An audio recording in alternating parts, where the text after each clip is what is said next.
Sawa. Asante. Napenda niweze kuchukua nafasi hii niweze kuwasalimu wenyeji wa maeneo haya nikisema amani ya Mwenyezi Mungu iwe pamoja nanyi.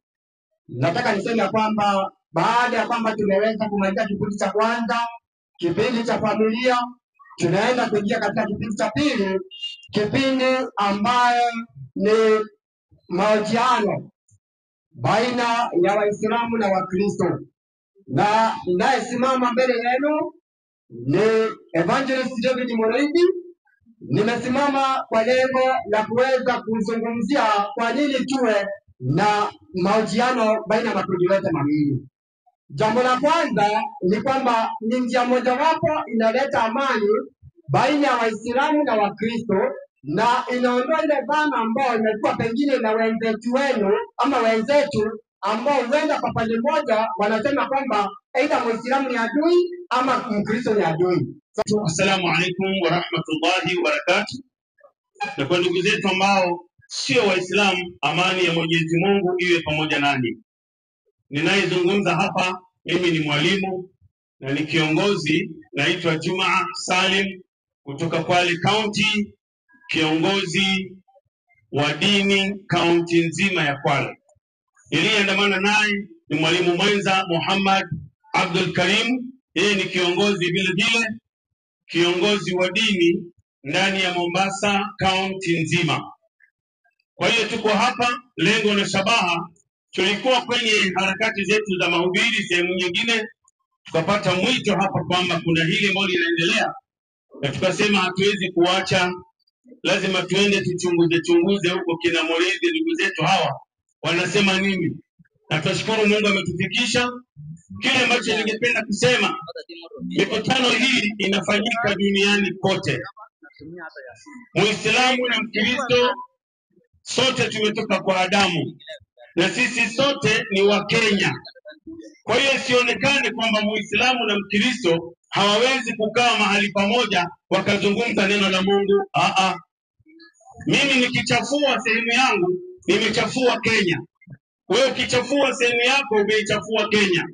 Kwa hiyo iko haja sisi Mkristo na Muislamu tukae pamoja, acha tujadiliane mambo ya dunia, bali hata mambo ya Mungu tujadiliane pamoja. Bora tu amani iweko. Kwa hiyo hapa mimi na imani amani ndiyo iko na ni amani tupu, wala hakuna wasiwasi. Kwa hiyo wote ambao mtasikia sauti hizi, karibuni. Mjadala ni kawaida na vile ni vitabu tu vinasomwa. Tuko hapa Kitengela, barabara ya kuelekea Namanga. Kwa hiyo wale wote ambao watajisikia kuungana na sisi popote mlipo katika nchi ya Kenya, karibuni sana. Hapa ni amani na ni mjadala wa amani. Shukrani sana. Nashukuru ndugu yangu kwa matambulisho ama kujitambulisha huku. Sasa katika siku hii ya kwanza ni kwamba mada ambayo tutakayoipeleka siku ya leo ni mada ambayo inasema, je, Yesu ni mwana wa Mungu? Je, Yesu ni mwana wa Mungu? Kwa nini tulete mada hii? Ni kwa sababu sisi kama Wakristo tunaamini kwamba Yesu ni mwana wa Mungu, lakini upande wa pili wanaamini Yesu si mwana wa Mungu. Sasa huenda watakapokuja watatuambia kwamba si mwana wa Mungu kwa njia gani. Kwa hivyo ningependa mwenyekiti uniwekee muda napoingia katika hoja sasa. Sasa tunaingia katika mada. Jambo la kwanza nimesema kwamba mada ambayo tunaianzisha siku hii inasema kwamba, je, Yesu ni mwana wa Mungu? Kwa nini tumeweka mkutano huu? Waislamu wamekuwa wakiweka mikutano kweli na wanauliza maswali hayo. Sasa tukasema kwamba kuliko waendelee kuulizia kule, wacha sisi tuwaite ili wachaulize hapa mbele yetu na sisi tukaweze kuwajibu. Na wamekuwa kwani wakikataa andiko ndani ya Qur'ani inayowashauri kwamba waulize. Kwa nini? Kitabu cha Qur'ani sura ya 16 aya 43. Soma sasa.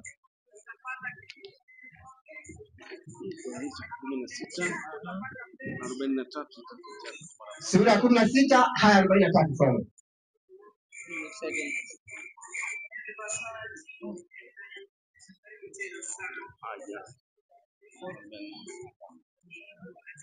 Soma 16:43 Inasema Qur'an, ndio nasi hatukuwapeleka ndio kwa mabano kuwa mitume kabla yako isipokuwa wanaume ambao tuliwafunulia wahi. Sasa andiko la Qur'an nasema nasi hatukuwapeleka kuwa mitume kabla yako isipokuwa wanaume tuliowafunulia wahi. Basi waulizeni wenye kumbukumbu za vitabu vya Mwenyezi Mungu vya kale, ikiwa nyinyi hamjui. Kwa hivyo kwanza wanaambiwa kwamba waulize wenye kumbukumbu za vitabu vya Mwenyezi Mungu vya kale ikiwa hawajui. Kwa hivyo haina haja kukaa kule na kusema kwamba Yesu si mwana wa Mungu. Mmeambiwa kwamba muulize wenye kumbukumbu za vitabu, na ndio maana ukianzia katika kitabu cha katika Biblia utapata kuna kumbukumbu la Taurati. Ukisoma katika kitabu cha Qur'ani kinasema kwamba kuna wale hali kitabu, watu wa kitabu ambao vitabu hivyo viko ndani yake. Sasa kwa nini sisi tunasema kwamba Yesu ni mwana wa Mungu? Ni maneno yetu kama ni maneno ambayo tunayachukua ndani ya Biblia. Msomaji, naam, nenda kitabu cha Mathayo. Mathayo ngapi? Kitabu cha Mathayo sura ya 3:17. 3:17 Mathayo. Soma 16:17. 3:16-17. Biblia inasema, na Yesu alipokwisha kubatizwa mara akapanda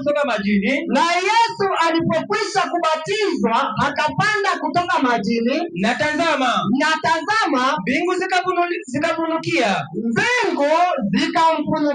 Akamwona Roho wa Mungu akishuka kama hua. Akija juu yake. Na tazama, sauti kutoka mbinguni ikisema, huyu ni mwanangu mpendwa wangu, ninayependezwa naye. Sasa ikiwa Mungu mwenyewe anatoa sauti ya kusema kwamba huyu ni mwanangu mpendwa wangu ninayependezwa naye, sasa sisi tunapoiga maneno ya Mwenyezi Mungu tutakuwa na makosa wapi? Kwa hivyo hatuna makosa. Kwa hivyo katika kauli hiyo ni kwamba hata nikaamua kushuka tayari nimeonyesha kwamba Yesu ni mwana wa Mungu. Sasa tunakuja katika pointi yenyewe. Unajua tunaposoma kitabu cha Qur'ani sura ya 6 haya 101. Soma sasa. Qur'ani sura ya 6 haya 101.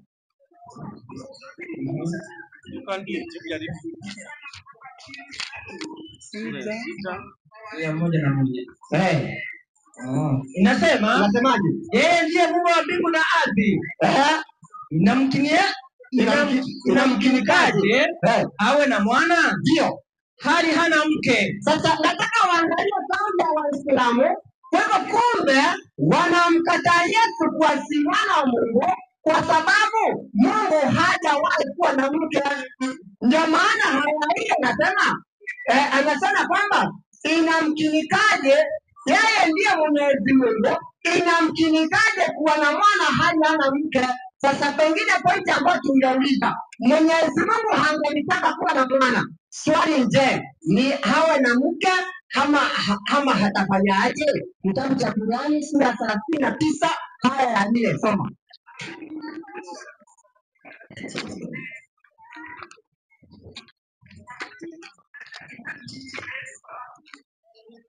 Radini na ngapi?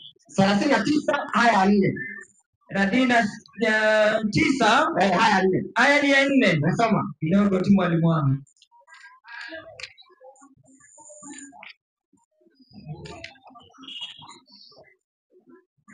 Inasema aya ya 4. Kama Mwenyezi Mungu angalitaka kupata mtoto bila shaka angalichagua amtakaye miongoni mwa. Haya hii inasema, kumbuka sura ya 6 haya 101 inasema kwamba yeye ndiye Mwenyezi Mungu, inamkinikaje kuwa na mwana hali hana mke? Sasa tunapokuja katika sura Tukabuti sura ya 39 haya ya 4 inasema kama Mwenyezi Mungu angalitaka kuwa na mwana asingelitafuta mke, bali angechagua miongoni mwa viumbe vyake. Kwa hivyo sisi tunaposema kwamba Yesu ni mwana wa Mungu, hatusemi kwa kauli ya kizazi, ni kwamba tunasema kwa kauli ya kwamba Mwenyezi Mungu alichagua miongoni mwa viumbe vyake na akasema huyu ni mwanangu mpendwa wangu ninayependezwa na yeye. Sasa kwa sababu ile, sasa tuangalia, unapoangalia sisi kama Wakristo, asante, sisi kama Wakristo tunaamini ya kwamba kuna uwana mara tatu. Kuna uwana wa kizazi, kuna uwana wa heshima. Msomaji, kitabu cha Yakobo, Yakobo sura ya kwanza aya 18, soma. Yakobo 1:18 inasema 18, soma. Inasema Biblia, kwa kupenda kwake mwenyewe, Mwenyezi Mungu alituzaa sisi kwa neno la kweli, tuwe kama limbuko la viumbe, ili tuwe limbuko la viumbe samani, tuwe kama viumbe vyake. Ndio imeishia pale. Asante sana. Tunapoangalia katika Yakobo 1:18 tunaona kwamba kuna uwana ambao unazungumziwa ya kwamba Mwenyezi Mungu alituchagua sisi kuwa wana wake, tuwe sisi kama viumbe vyake, kuwa wana wake, kama limbuko la viumbe vyake. Sasa tunapoangalia ni kwamba huo ni wana wa kwanza. Wana wa pili tunaupata katika kitabu cha Mwanzo sura ya 4 haya yake ya kwanza. Soma. Mwanzo 4:1 soma. Inasema Adamu akamjua mkewe, naye akapata mimba, akamzaa Kaini. Akasema nimepata mtoto mwanamume kwa Bwana. Sawa. Akaongeza akamzaa ndugu yake. Sasa hapo katika sehemu ya pili kuna uwana wa kizazi, mwanamume kukutana na mwanamke wakapata mtoto. Hata Qur'ani Biblia Mungu hauruhusu, lakini natoa hizo haya. Sasa unapokuja katika pointi ya tatu, sasa ni pointi ambayo ndio inaonyesha kwamba Mwenyezi Mungu ni kwamba kuna wana ambao watatu ni wa heshima. Wana wa heshima ni gani? Mimi hivi nilivyo, nikikutana na mzee ambaye ni walika la baba yangu, nitamwambia shikamoo baba, hataniambia marahaba mwanangu. Kwa hivyo mimi ninamuita baba si kwa sababu kanizaa, lakini kwa heshima. Hata yeye kuniitikia marahaba mwanangu si kwa hapa kanizaa, lakini kwa heshima. Kwa hivyo kuna wana mara tatu, kuna wana wa kizazi, kuna wana wa heshima, na kuna wana wa nini? Wa Mwenyezi Mungu kapenda kutuita. Sasa tunapokuja katika pointi ya mwisho, sasa tuangalie Mungu alipoamua ya kwamba Yesu atakuwa mwana wake. Je, aliamua kwa njia gani? Kitabu cha Luka sura yake ya kwanza, soma haya ya 36. Luka 1:36. Soma. Biblia inasema tena, ndio, tazama jamaa yako Elizabeth. Anza 33. 33 Biblia inasema ataimiliki nyumba ya Yakobo hata milele, na ufalme wake utakuwa una mwisho. 34 inasema Mariamu akamwambia malaika, itakuwaje neno hili, maana sijui mume. Soma 32 kwa sababu hiyo. Anza 32. 32 inasema huyo atakuwa mkuu, ataitwa mwana aliye juu. Kumbe ni kwamba ukianzia naenda haraka kwa sababu muda, ukianzia 26 malaika hajatuma kwa Mariamu, anaenda anasema kwamba huyo atakuwa mkuu, naye ataitwa mwana wa aliye wapi? Aliye juu. Mwana wa aliye juu. Kwa hivyo ukiangalia haya hiyo, malaika aliyetuma kwa Mariam anasema kwamba ujumbe ambao analeta kwa mwana ambao ameleta ni mwana, ni kwamba huyo mwana ataitwa mwana wa aliye juu. Na ndio maana ukisoma kitabu cha Qur'ani sura tu Maryam Haya yake ya 19 inasema hivi, malaika akasema, hakika mimi ni mjumbe wa Mola wako ili nikupe mwana mtakatifu. Kwa hivyo malaika amekuja na mwana mtakatifu. Sasa huyo mwana ambao amekuja nao, hicho kipindi cha pili nitauliza, nitaona kwamba nitaambia kwamba huyo mwana ni nani. Maana malaika ni mjumbe wa Mwenyezi Mungu na amekuja na mwana. Sasa huyo mwana hatakuwa mwana wa nani? Hatakuwa mwana wa nani? Kwa hivyo sasa tuangalie kwa nini kusudi kuu la Yesu kuja ulimwenguni. Yohana sura ya 3 aya ya 17. Kwa nini Yesu aje ulimwenguni sasa? Soma hiyo ninaposhuka. Yohana 3:17. Yohana 3:17 Biblia inasema hivi. Biblia inasema Ndio. Inasema hivi. Maana Mungu hakumtuma mwana ulimwenguni ili ahukumu Tamani. Maana Mungu hakumtuma mwana ulimwenguni ili ahukumu ulimwengu, sawa, bali ulimwengu uokolewa katika yeye. Kwa nani? Katika yeye. Kusudi la Yesu kutuma ulimwenguni kama mwana wa Mungu ni ili ulimwengu uokolewe. Sasa yule ambaye atakayekataa wokovu, je, hatakuwaje? Kitabu cha Yohana sura 3 aya 35 imeshuka. 35 Biblia inasema Baba ampenda mwana, naye amempa vyote mkononi mwake. Na Baba amempa mwana vyote mkononi mwake. Imeisha. Endelea. Inasema 36. Amwaminie mwana yuna uzima wa milele. Amwaminie mwana wa Mungu hana uzima wa milele. Asiyemwamini mwana hataona uzima. Asiyemwamini mwana wa Mungu hataona uzima, bali ghadhabu ya Mungu inamkalia. Kwa nataka niseme kwamba naposhuka hapa, wapendwa, mada ya leo, je, Yesu mwana wa Mungu? Hili swali lililoulizwa, kweli sisi Waislamu tunamwamini kama mwana? Kabla hujatoa boriti katika jicho la mwenzako, kwanza toa boriti lililoko katika jicho lako mwenyewe. Kabla sijagusia Biblia, kwanza wacha niguse Qur'ani ambayo inayoamini Qur'ani inaniambia nini. Soma sura ya 19 aya 16, Mwenyezi Mungu anasemaje? Tuanzie hapo. Mwalimu, Nipo. ngapi baba? 19:16. 16 mwalimu, Inasemaje? 19:16 baba. Ndio 19:16. Wakati waifungua, naomba na mimi niisome katika lugha ya Kiarabu, lugha ambayo kwamba iliteremshiwa Qur'ani. Huenda pasta naye atakaporudi ataisoma Biblia kwa lugha ya Bwana Yesu, lugha ambayo Yesu alikuwa nayo. Qur'ani inasema Bismillahirrahmanirrahim. Wadhkur fil kitabi Maryam idh intabadat min ahliha makanan sharqiyya. Soma Kiswahili yake, Mungu anasemaje hapa?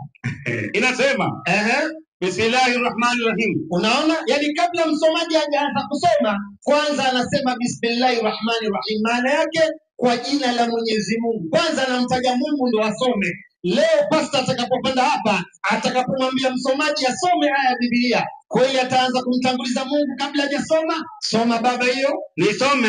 Ndio. Inasema na mtaje Mariamu kitabuni humu. Mwenyezi Mungu anasema ndio mtaje Mariamu katika kitabu cha Qur'ani. Endelea. Alipojitenga na jamaa zake, akaenda mahali upande wa mashariki. Mariamu akaenda mahali upande wa mashariki. Endelea. Wa msikiti. Safi. Na akaweka pazia kujikinga nao. Mariamu alikuwa ameenda kujisafisha, kujitahirisha. Wanawazuoni wengine wanasema alikuwa ameenda kuteka maji mtoni. Yuko faragha, yuko peke yake, hayuko na jamaa zake. Je, kulitokea nini wakati Mariamu yuko peke yake? Endelea. Tukampelekea muhuisha sheria yetu. Angel Gabriel was sent by Allah. Malaika Jibril alikatumwa na Mwenyezi Mungu aende kwa Mariamu. Lakini wakati Mungu anamtuma malaika Jibril aende kwa Mariamu, hakuenda katika maumbile ya malaika. Alienda katika maumbile gani? Endelea aya.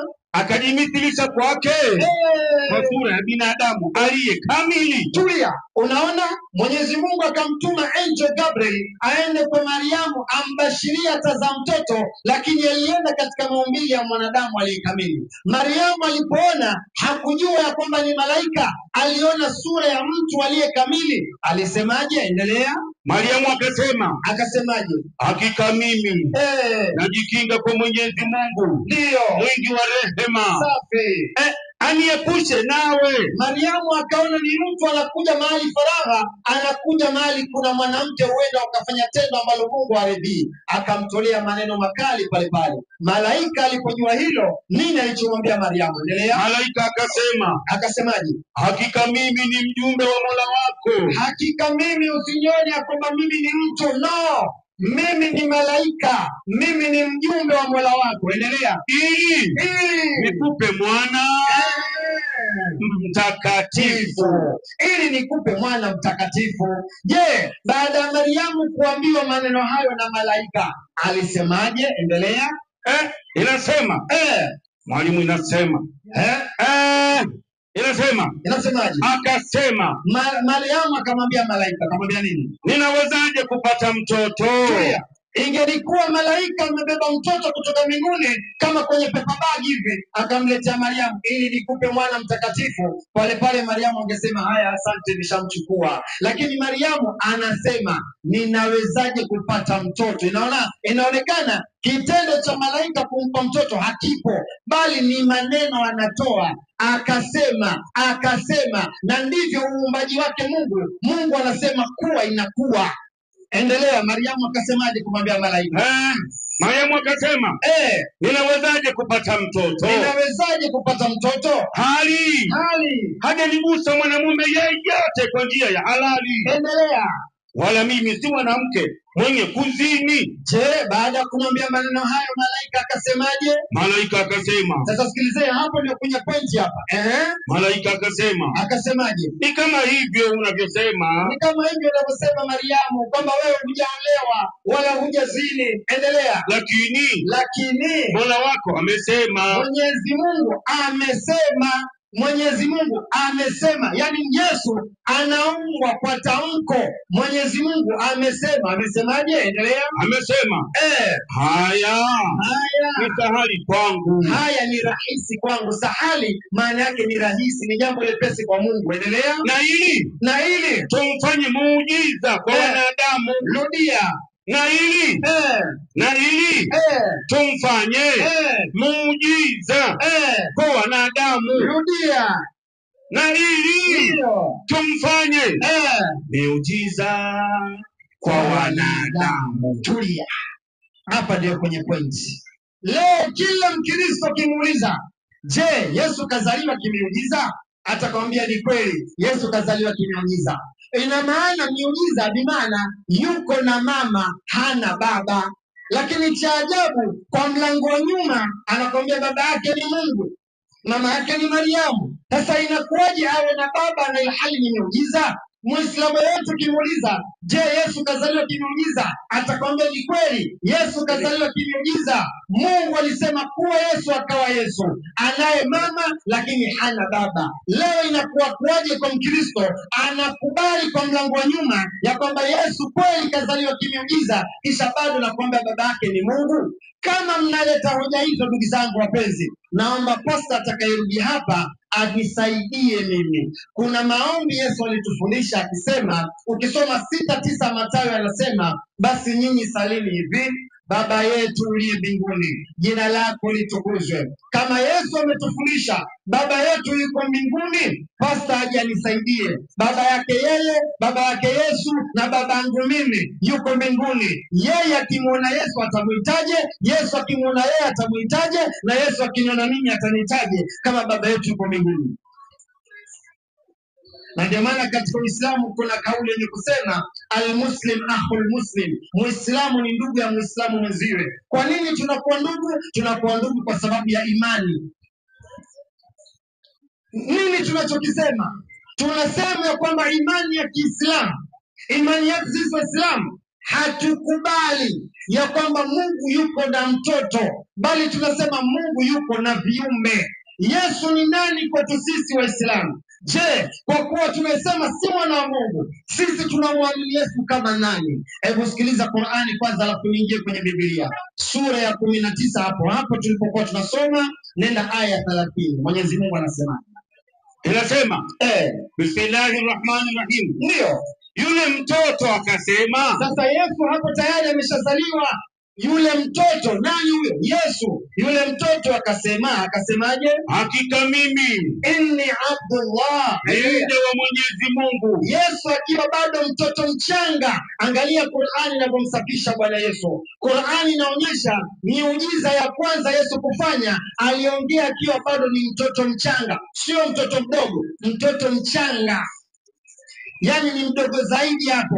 Anaongea akisema mimi ni mja wa Mwenyezi Mungu. Hiyo ni Qur'ani inavyomsafisha Bwana Yesu. Endelea.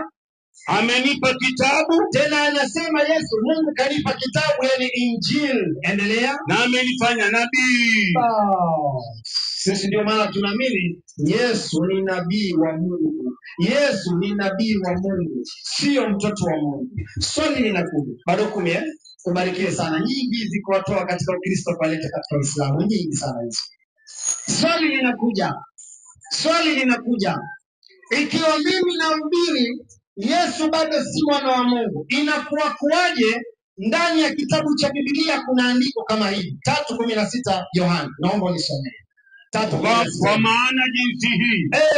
Mwalimu nisome. Soma. Nasema. Semaje? Kwa maana jinsi hii. Ndio. Mungu aliupenda ulimwengu. Endelea. Atakamtoa mwanawe pekee. Maliza. Ili kila mtu amwaminie asipotee. Maliza. Bali awe na uzima wa milele. Barikiwe sana. Sasa mbona kuna andiko kama hili na bado nimesimama hapa na ubiri sivyo hivyo? Kwanza nende kwenye Qur'ani alafu nirudi katika Biblia. Naomba unisomee katika Qur'ani sura ya 2 aya 116. 116 baba. Asante. 116. Al-Qur'an sura 116. Kitabu ambacho hakina shaka ndani yake, chenye sura 114 aya 6236, herufi 322,373, maneno 76,440, juzuu 30. Qur'ani kitabu ambacho kimeteremshwa miaka 23, sawa sawa na miezi 276, sawa sawa na siku 8280, katika masaa 198,720, katika dakika milioni 11,929,200, katika sekunde bilioni 7,015,390,000. Akikosea mwalimu, nikikosea tunarekebishana. Tumehifadhi Qur'ani kichwani. Soma, umeiona hiyo mwalimu? Inasema. Soma mwalimu. 116. Au inasema. Bismillahirrahmanirrahim. Sura ya 2 116. Na makafiri wanasema. Neno la kukufuru wanasemaje? Mwenyezi Mungu amejifanyia mtoto. Sasa Qur'ani inasema kufar wanasema Mwenyezi Mungu amejifanyia mtoto. Lazima liwepo mahali, lazima kuwepo mahali pawe pameandikwa kuna watu wanasema Mungu ana mtoto. Qur'ani ili kiwe kitabu cha uongo lazima patakosekana mahali pameandikwa hivyo. Lakini kwa kuwa Qur'ani imesema kuna watu wanasema, kuna madai yanasema kwamba kuna watu wanasema Mungu ana mtoto, na ndio maana katika Biblia pakaonekana kuwa hapa pameandikwa Yesu ni mwana wa Mungu. Sasa swali, tunamuuliza Yesu mwenyewe, yeye ndiye atakayetumalizia mjadala.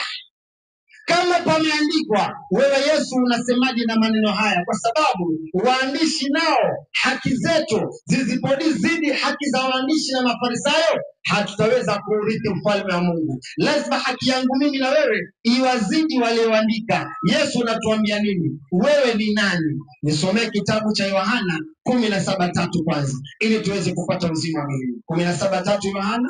17:3 Yohana inasema. Naam.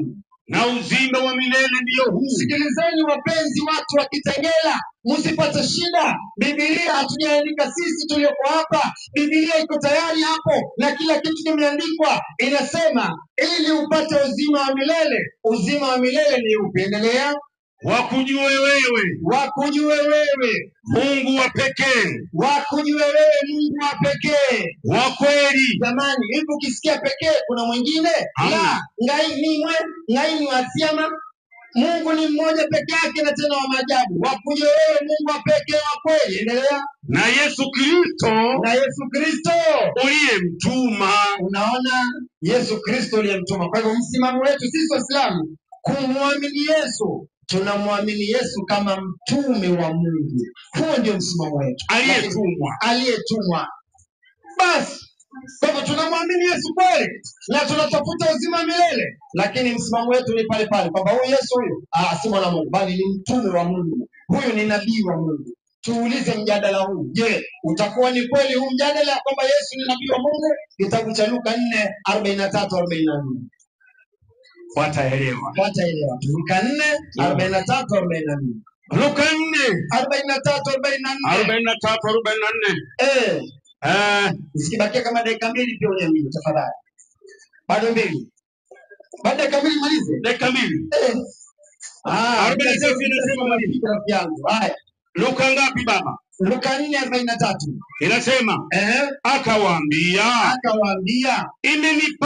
imenipasa kuihubiri habari njema ya ufalme wa Mungu. Unaona, hiyo ni Biblia. Yesu anasema imenipasa kuihubiri habari njema ya ufalme wa Mungu. Endelea. Katika miji mingine pia. Maana nimetumwa. Kwa sababu hiyo nimetumwa. Yesu anasema mimi nimetumwa, nafaa kuhubiri Injili kwa sababu nimetumwa. Na ndio maana tunabakia na msimamo wetu kwamba yeye ni mtume wa Mungu, sio mwana wa Mungu.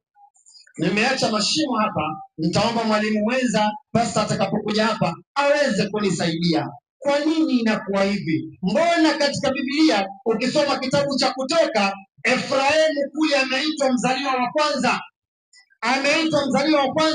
Ukisoma kitabu cha Zaburi kule kaitwa mwana. Lakini mbona inakuwa kwaje huyu Yesu tu peke yake mwana wa Mungu, hao wengine sio mwana wa Mungu? Inakuwa kwaje? Hapa kuna kitu naomba niache a question mark hapa, ili baadaye dakika 10 itakapokuja tuweze kuja kusawazisha mambo yanayoharibika. Kwa hivyo sisi msimamo wetu kwamba Yesu tunamwamini, lakini tunamwamini ni mtume wa Mwenyezi Mungu na si mwana wa Mungu. Mbarikiwe wakati bado unazidi kutafakari hapa. Asante. Haya, namkaribisha mwalimu wa upande wa Kristo, pia ni kwamba ameweza kupigwa mabana.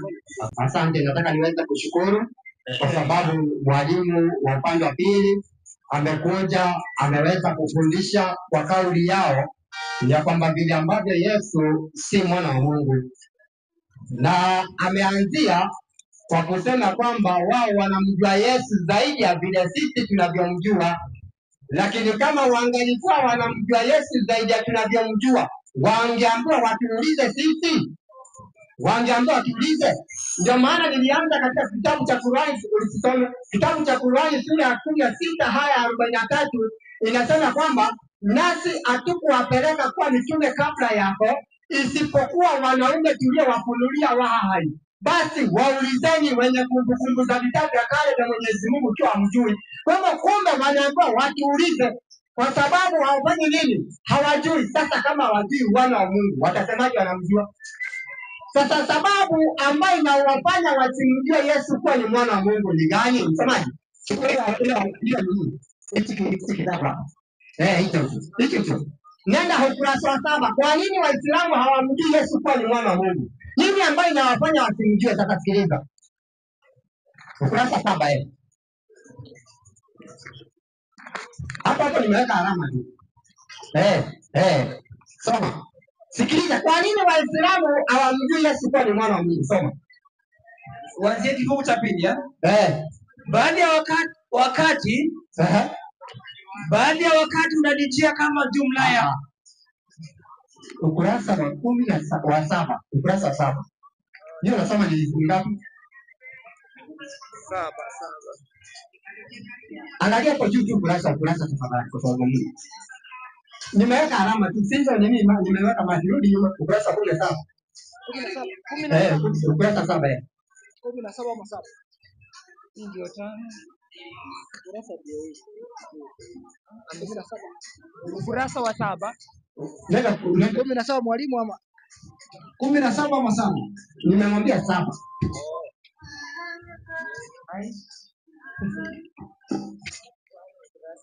Huko mnarudi nyuma. Soma hapo. Okay. Samahani mwalimu. Unajua muda ndio unaendelea kuipotea. Na anayesoma Qur'ani tu bila kusoma hadithi za mtume, hadithi za mtume, basi hatafahamu kitu ila machache sana. Hatafahamu kitu ila machache tu. Kwa hivyo Waislamu, kwa sababu hata hadithi za mtume hawazisomi, ni kwamba hata kuelewa wana wa Yesu ni hawajui, wanaelewa machache tu kwamba ni mtume. Sasa msomaji, chukua hicho kitabu kingine. Tuangalie hichi. Nenda ukurasa wa 270. Sasa sikiliza, anayesoma Qur'ani tu ataelewa mambo, hataelewa machache. Sasa tuangalie hadithi. Inatuambia Yesu ni mwana wa Mungu. Soma sasa, sikiliza. Ukurasa wa 270.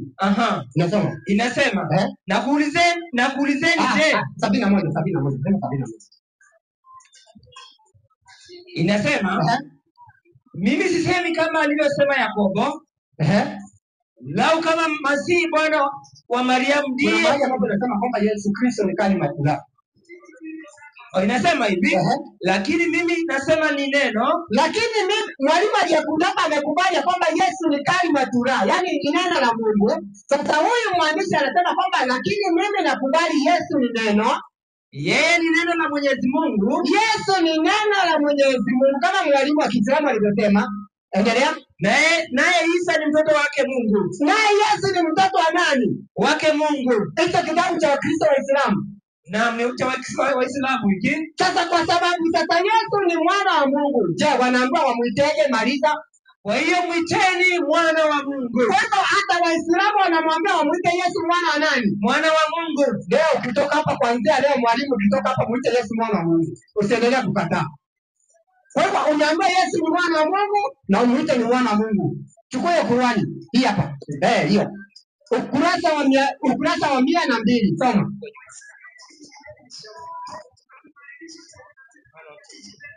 Kwa hivyo kwanza tunadhibitisha kwamba Yesu ni mwana wa Mungu, hata Waislamu wameambiwa kwamba muite Yesu ni mwana wa Mungu. Soma. Inasema, Qur'ani inasema Yesu ni neno lililotoka kwa Mungu. Qur'ani inakubali Yesu ni kalimatullah, yani ni neno lililotoka kwa Mungu. Ati inakubali Yesu ni mtoto wa Mungu. Kwa hivyo inakubali Yesu ni mtoto wa nani? Wa Mungu. Hicho ni kitabu gani? Qur'ani si Qur'ani. Qur'ani. Sasa atatuambia nini? Pengine wewe unakataa kitabu chako. Sasa kwa sababu ile sasa tunaona kwamba Yesu ni mwana wa Mungu. Amesema hivi ya kwamba Yesu anasema kwamba yeye ni mwana wa Mungu. Sasa tuangalie, je, huyo mwana wa Mungu ama huyo Mungu ambao Yesu anasema kwamba yeye ni mwana wa Mungu, je, ni Mungu gani? Kitabu cha Yohana sura 8 aya 54. 8:54. Yohana ngapi? 8:54. Kitabu cha Yohana 8:54. Soma. Biblia inasema, nasemaje? 54 Biblia inabaki kusema. Inasema Yesu akajibu, nikijitukuza mwenyewe, utukufu wangu si kitu.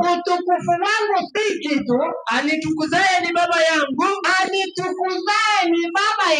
ambaye ninyi mwanena kuwa ni Mungu wenu. Ni Mungu wenu. Kwa hivyo babake Yesu ni Mungu ambaye ni yule ambaye tunasema ni Mungu gani? Ni Mungu wetu. Kwa hivyo alibasi Waislamu sema kwamba nyinyi hamna Mungu. Lakini kama mna Mungu, ule Mungu wenu, Yesu anasema kwamba alitukuzaye ni Baba yangu ambao ninyi mnamnena kuwa ni Mungu wenu. Kwa hivyo lazima mkubali ya kwamba kama mna Mungu, mkubali ya kwamba ule Mungu ambao mnasema ni Mungu wenu ndio nani? Ndio babake Yesu.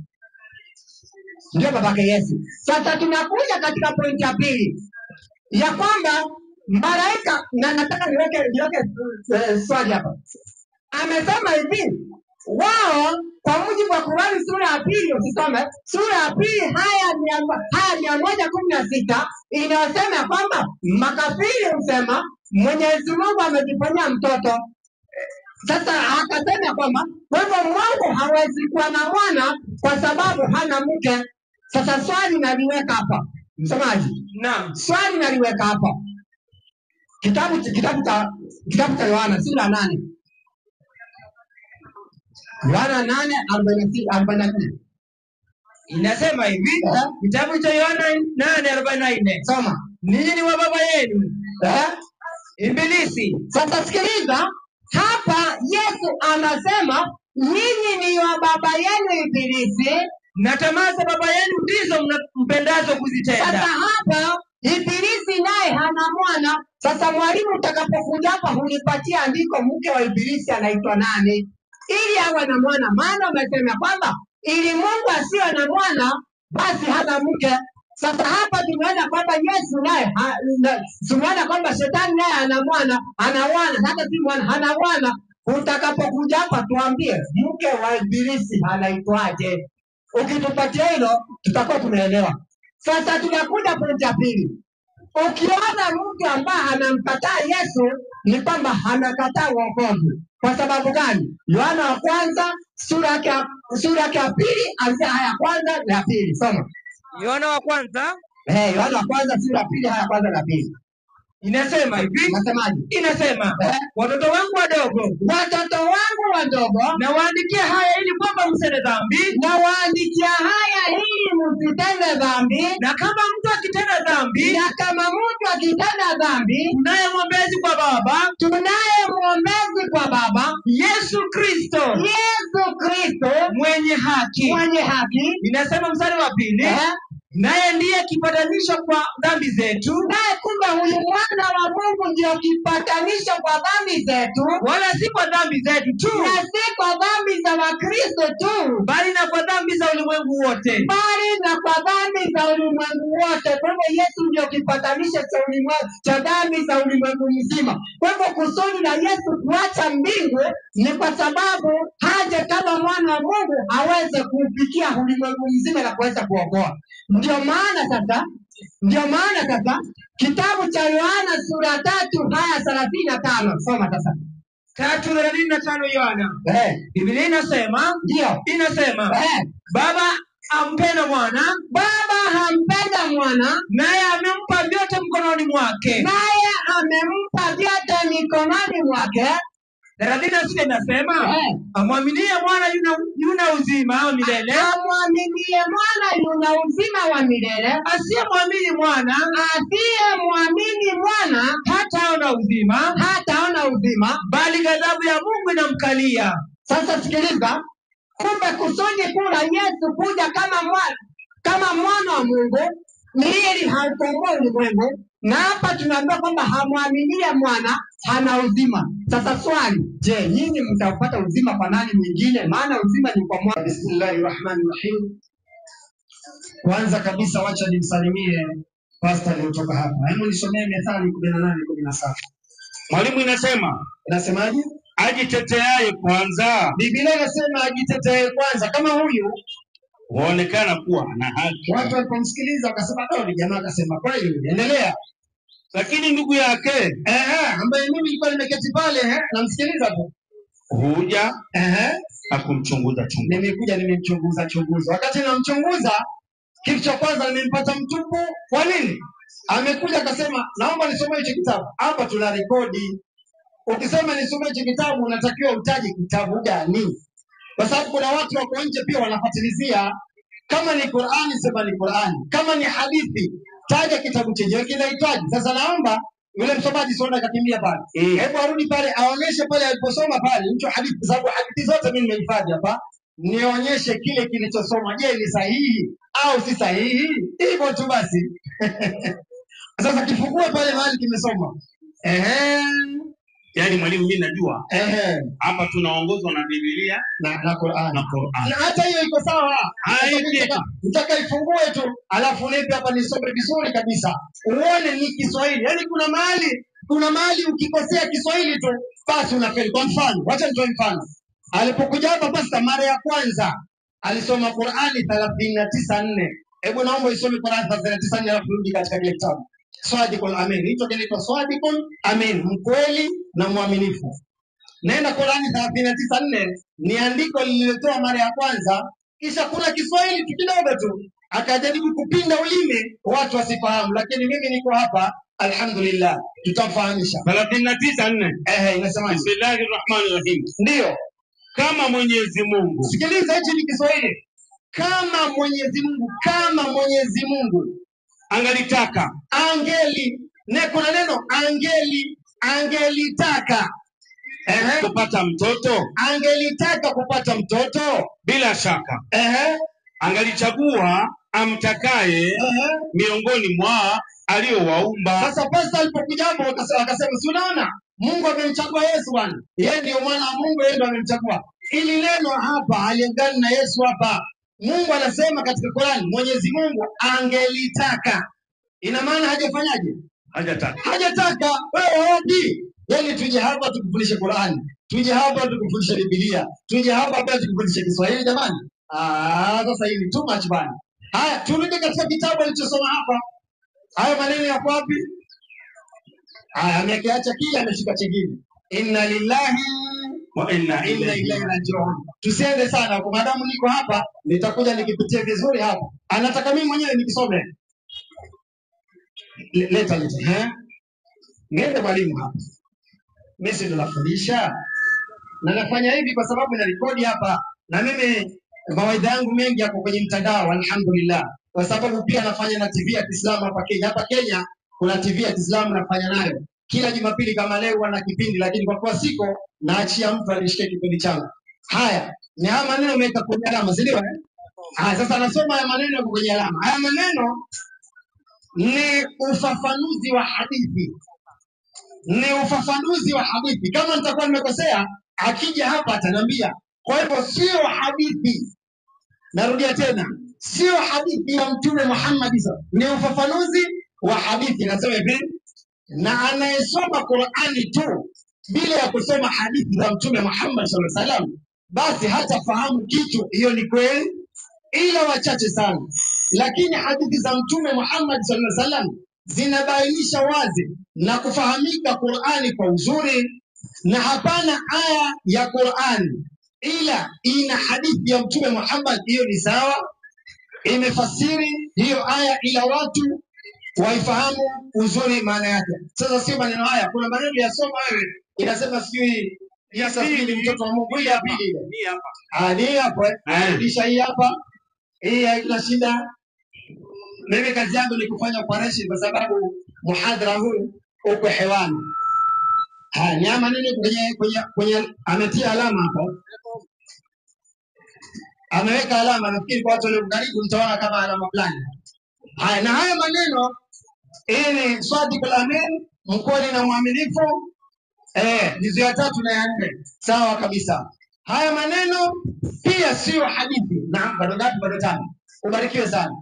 Haya maneno pia sio hadithi ya Mtume Muhammad sallallahu alaihi wasallam. Haya maneno ni ufafanuzi. Sasa sikiliza au ufafanuzi aliyosoma. Tunaanzia pale. Inasema, na ingelikuwa yeye ni Mungu basi. Subhanallah, ameacha maneno mazito sana. Wacha nianzie hapa juu. Kwa nini hapa juu hakusoma? Mimi sisemi kama alivyosema Yakobo, lau kama Masihi mwana wa Maryam. Takbir. Unaona ufafanuzi wa Yesu kuitwa mwana wa Maryam hakusoma, ameanza hapo chini. Masihi mwana wa Maryam ndiye Mungu, basi asingekula chakula wala kunywa maji wala kusali wala kufunga saumu, lakini alikuwa anakula chakula na kusali na kufunga, na kayafanya hayo kwa kuogopa Mungu mwingine. Na ingelikuwa yeye ni Mungu basi asingeuawa na kusalabiwa na msalaba. Kwa hiyo Isa si Mola, lakini mimi nalisema ni neno. Yeye ni neno la Mwenyezi Mungu. Alhamdulillah. Hiyo iko sawa kabisa, na nitakupa haya ndani ya Qur'an. Kwa sababu kila nayeumba Mungu anasema kuwa, inakuwa, kuwa, inakuwa. Isa ni mtoto wake Mungu, kwa hiyo muiteni mwana wa Mungu waliopo pale wengi wamempinga na wengine wakamuunga mkono. Hiyo ni itikadi ya pili iliyotungwa na Nestorians ambaye ndiye kiongozi wa kundi la pili. Subhanallah. Kwa hivyo ni maneno yaliyotungwa na nani? Na watu wengine. Takbir. Unaona? Ni maneno, sio hadithi. Ni maneno yaliyotungwa na watu wengine, kisha mwandishi akayanukuu maneno ya huyo mtu mwingine, itikadi ya kwamba Yesu ni mtoto wa Mungu, akayanukuu kisha akayaweka hapa. Hapa bado niko nazidi kufundisha. Sio mwandishi aliyedai ya kwamba Yesu ni mtoto wa Mungu, bali amenukuu maneno ya mtu mwingine kisha akayaweka hapa. Shika mwalimu. Wacha tumalizie na muda wetu sasa. Wacha tumalizie na muda wetu sasa. Kwani Biblia imeshindikana mwalimu? Nisomee Mathayo 21:10. 21:10. Mathayo. Kitabu cha Mathayo. Mathayo 21:10. Mwalimu nakaribia 21:10. 10. Sikibakia dakika mbili utaniambia. Nimefika mwalimu. 21:10 inasema. Inasemaje? 21. Subhanallah. Samahani. Kitabu cha Mathayo. Nimefika. Ndio. Hata alipoingia Yerusalemu. Sikiliza msimamo wetu sisi Waislamu. Yesu tunamwamini kama nani? Hata alipoingia Yerusalemu, endelea. Mji wote ukataharuki. Mji wote ukataharuki. Endelea. Wakasema nini? Ni nani huyu? Huyu ni nani huyu? Makutano wakasema, huyu ni yule nabii. Yesu. Nani? Wa Nazareti. Sasa waliomwona Yesu walimtambua Yesu kama nabii. Ambao hawakumwona Yesu wanasema Yesu mwana wa Mungu. Tumfuate nani? Ndio maana tunasema msimamo wetu sisi Waislamu, tunasema Yesu ni nabii wa Mwenyezi Mungu, ni mtume wa Mwenyezi Mungu. Nimeacha mashimo hapa, nikatoa andiko katika 6:9 Mathayo, nikasema liko andiko Yesu ametufundisha, Baba yetu uliye mbinguni, jina lako litukuzwe. Pastor amekuja hapa dakika 10 hakupita hiyo mipito, na mkumbusha utakapokuja hapa kwenye maswali pita hiyo mipito. Kama baba yetu ni mmoja kwa mbinguni, baba yake Yesu ndio baba yako wewe na ndio baba yangu mimi. Wewe ukiniona mimi utaniitaje? Na